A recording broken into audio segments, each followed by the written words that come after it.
The question is, can atheists be moral? Can they be moral people? Can they live a moral life without God? I'm going to critique the YouTuber named Tattooed Theist. And I think the question, can atheists be moral without God, is a rhetorical one. I think even most theists would say, yeah, of course, but they don't have the basis. They don't have the correct standard to judge what is moral or not. But let's see what the Tattooed Theist has to say. We have to identify what morals even are, or else we can't answer the question. We can't answer it for anybody, not just those without faith. But we can't answer this if we don't identify and understand what morals actually are to begin with. And honestly, the issue becomes, can atheists even say if something is moral or immoral? Because of their worldview, is it even possible for them to say something is moral?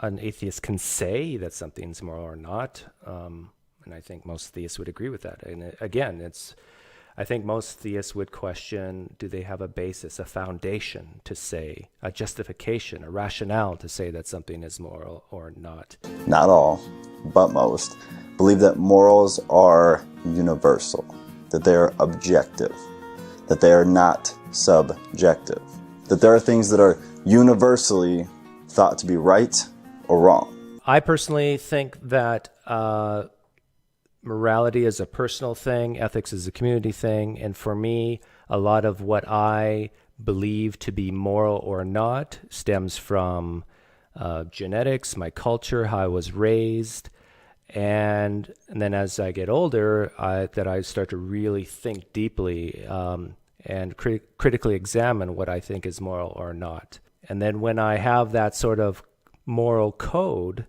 of what I base morality on, which for me is well-being and unnecessary suffering, once I have that beforehand, then I can look at a specific action and say that it goes against my moral code and say objectively that it's moral or immoral, that it's right or wrong, based on my subjective moral code. I can think of examples where even Christians would say, for example, that morality is subjective. Let's say there's an individual who you know has a drinking problem, that this person's an alcoholic, and there's another person sitting right next to them who's not an alcoholic, has no problems, never has a history of problems of drinking to excess, drinks alcohol, but no problems with it. Now, I believe it's immoral for me to give that person who has a drinking problem, who's a recovering alcoholic, a drink, that one drink can devastate their life. So I would say that is an example of subjective morality. It is wrong for me to give that person, that alcoholic, a drink, but not wrong to do the exact same action to a different person who doesn't have a problem with alcohol. Most people, not all, but most, believe that rape and murder are morally wrong. Yeah, I would agree that most people would say rape and murder is morally wrong. But again, we can have these moral dilemmas. Take murder first. Murder, even the definition of it, is very subjective and very dependent upon the context and even dependent on the culture and the country you're in. So if it's self-defense, it's not murder. If it's in acts of war, it's not murder, for example.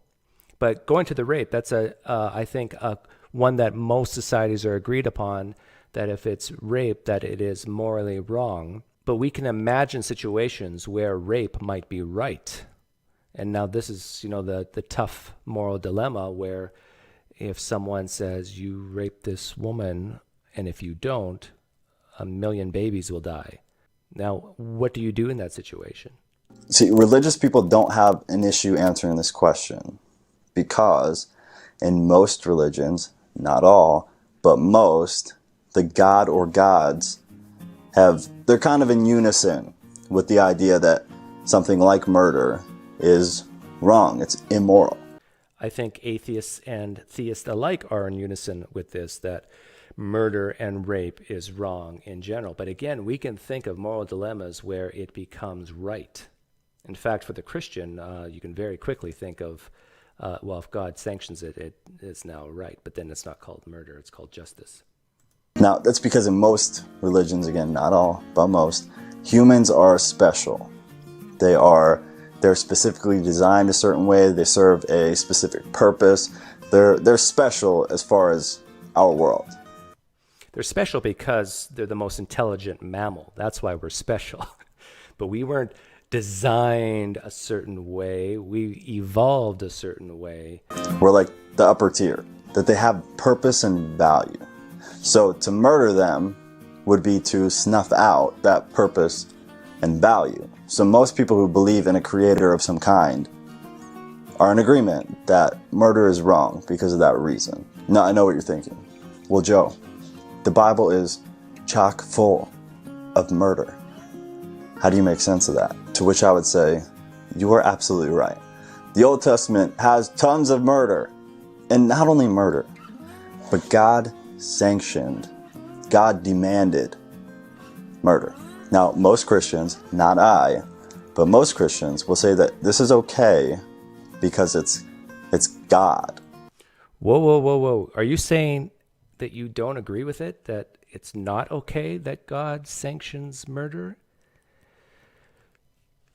If you're saying that, you're either rejecting the Old Testament as God's word, or your whole case unravels very quickly, because if you're using God as the standard of morality, and the way you know what that standard is through the Bible, and now you're saying that you're not okay with what you read in the Bible, where it says, I, the Lord, command X, and X is what you and I would call murder.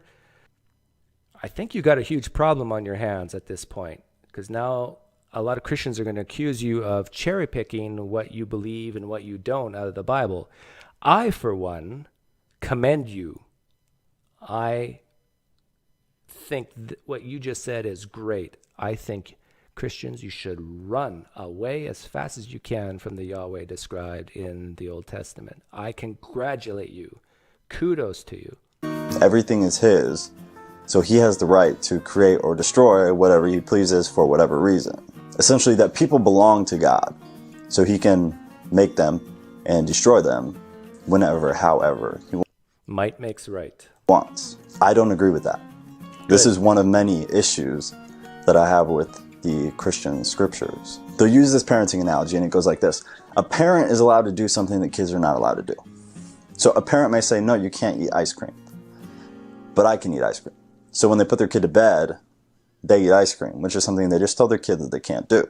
To me, this is the dumbest parallel that could possibly be used. We're not talking about ice cream. We're talking about murder. We're talking about ethics and morality, something that many say separate us, humans, from the rest of the world, as far as species are concerned. I agree. It's a bad analogy, and I see what you're saying, that God kind of looks like a hypocrite if he says, thou shalt not kill or murder, and then he goes ahead and does it himself. I agree with you 100%. A parent is never, okay, here's the thing. I'm about to use a swear word, so if you have a problem with that, skip like 20 seconds ahead. Tattooed theist. What I do when I'm about to swear is I whisper it. So I find that Christians are okay if you whisper it. So whatever swear word you're about to say, if you whisper it, you'll be fine. A parent is never okay to tell their kid, don't ever call somebody a bitch. It's not okay. He didn't whisper it. And then turn to their spouse and call them a bitch. That is by nobody seen as good parenting. That is a better parallel. That is not okay. So that whole parenting excuse, it doesn't fly with me. It may with you, but it does not fly with me. But really, my point is that people who are religious, they have a way to describe morality, because we think morality is objective, most people, and we think God is the creator of everything. So we have this objective moral standard to answer to. We have the because God said so. Because God said so. Yes, you have that. The question is, does your God even exist? And even if this God does exist and he says so, why does your God saying so make it right? just because he created things? I think you and I are both parents, tattooed theist. I think you are. Just this, the fact that we made our children. Couldn't we be wrong about some things? What exactly makes God's opinion on right and wrong? What exactly is it about God's nature that makes it right or wrong? Or is it that way just by definition? And even if you're right that there's this objective moral standard that this God has, now we have another problem. How do we know exactly what it is in each situation? Or do we just use general principles to help guide us in those specific situations? And how is that different than what I do as an atheist, where I have general principles of well-being, unnecessary suffering, using values like empathy to guide me in specific situations? And I dare to say that my moral standard is far superior than yours. And here's why, and you've alluded to it already.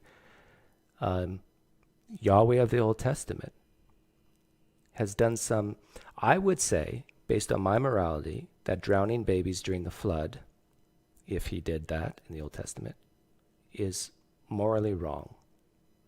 Now, in your worldview, I think you would have to say that was morally good, if you believe that. I'm starting to wonder if you actually do or not. Maybe you don't. And if you don't, good job. But then even in the New Testament, there's a lot of things that I think you have to start picking off and questioning. And that's what you hear a lot of Christians say.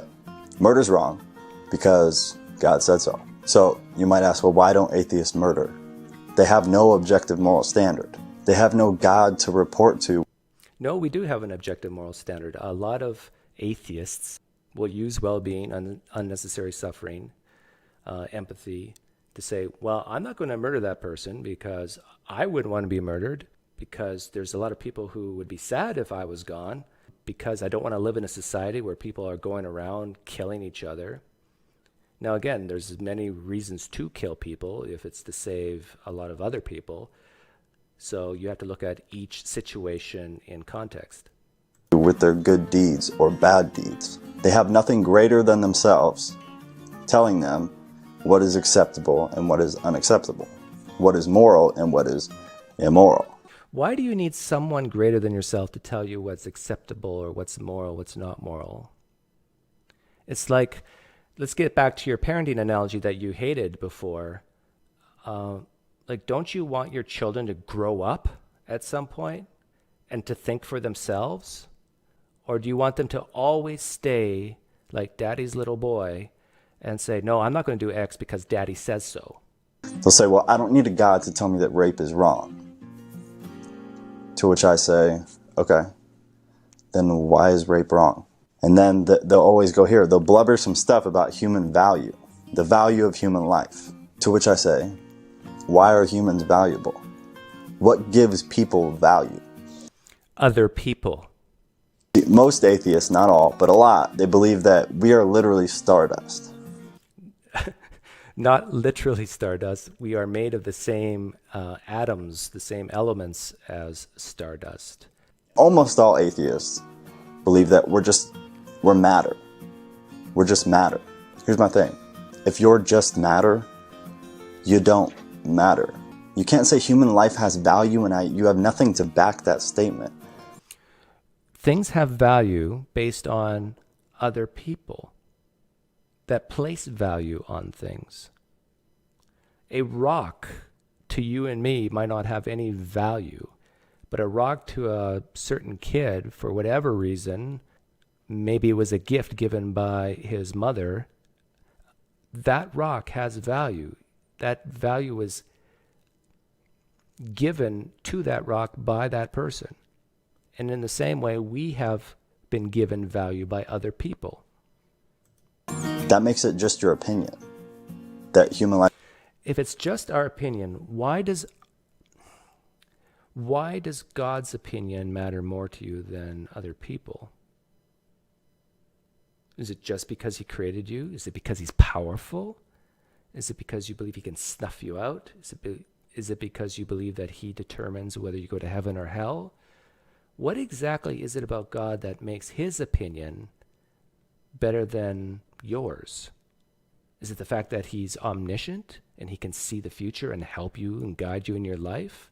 That's not a fact, that's your opinion. See, opinions don't shape morality to easily 90% of the world's population. Morality is not shaped by opinion. Morality is definitely shaped by opinion. It's basically people getting together and trying to decide what is best for society. It's a bunch of opinions. And humans have really sucked in the past on their opinions. But over time, we've learned from our mistakes. We've learned that slavery is not okay. We've learned that women should be able to vote in this country. But you can't say humans matter because. Because you can't give me the because. I can give you the because. It's because that value is placed on by other humans. You just say, well, they do. You have no way to reconcile in a logical way why humans are valuable. Humans are valuable for the same reason you believe they're valuable, except you use your God and I use other people. Why human life actually matters, other than the fact that you think it does. It's sad to me that you need a God to think your life matters.